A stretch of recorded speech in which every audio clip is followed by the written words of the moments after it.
kasus COVID-19 yang sesuai target pemerintah, kira-kira sentimen-sentimen apa lagi yang bisa membuat market menjadi bullish di bulan Juli ini? Tadi itu laporan keuangan sektor komoditas itu harusnya yang semester yang kuartal 2 itu akan keluar mungkin di bulan Agustus, September gitu ya.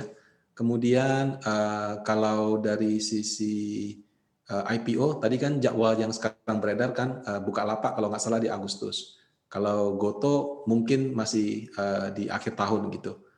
Nah, kalau faktor-faktor yang lain menurut saya masih terkait sama PSBB sih.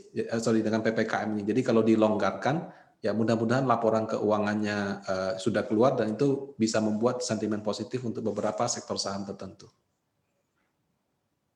Sektor-sektor apa yang dimaksud, Pak Rudi? Yang pertama dari sisi properti sama otomotif, kan pemerintah itu memberikan insentif berupa diskon atau pembebasan PPN untuk properti sama kendaraan. Nah, pelaksanaannya kan itu di kuartal 2. Laporan keuangan kuartal 2 itu kan baru keluarnya mungkin juga di bulan-bulan yang akan datang. Nah, jadi dua sektor itu mudah-mudahan ya untuk kuartal 2 itu akan bagus. Nah, kemudian sektor telekomunikasi kalau saya lihat saat ini juga penggunanya akan semakin banyak karena orang akan semakin terbiasa dengan WFH dan segala macam. Jadi sektor telekomunikasi juga kemungkinan hasil laporan keuangannya juga akan membaik. Baik, lalu seperti apa sih seharusnya strategi yang dilakukan oleh fund manager dalam kondisi 1 bulan di Juli ini? Kalau maksudnya sebagai investor atau sebagai fund manager? Sebagai fund manager?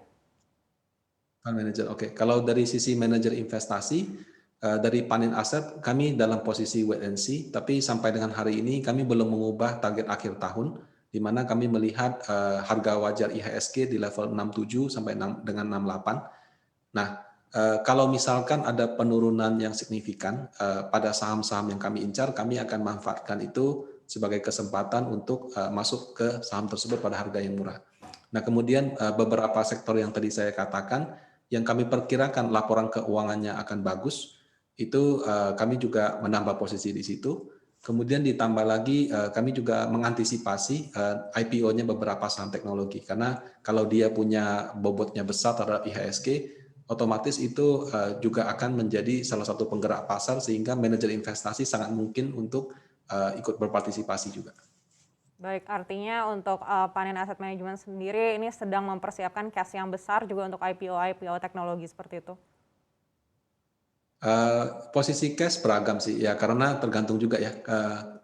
Kami menyiapkan posisi cash ya, bisa juga dari cash yang sudah ada, bisa juga nanti misalnya mendekati IPO kami melakukan switching kan saham-saham yang harganya menurut kami sudah overvalue, bisa kami uangkan dan kami pindah.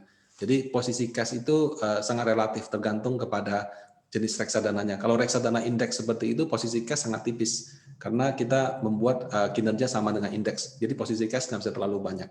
Kalau reksadana saham yang selain indeks, posisi cash-nya tergantung kepada uang nasabah yang masuk, uang nasabah yang redeem, kemudian juga conviction atau keyakinan dari manajer investasi. Jadi kalau misalkan mereka melihat ada peluang, ya mungkin mereka sudah masuk dari sekarang.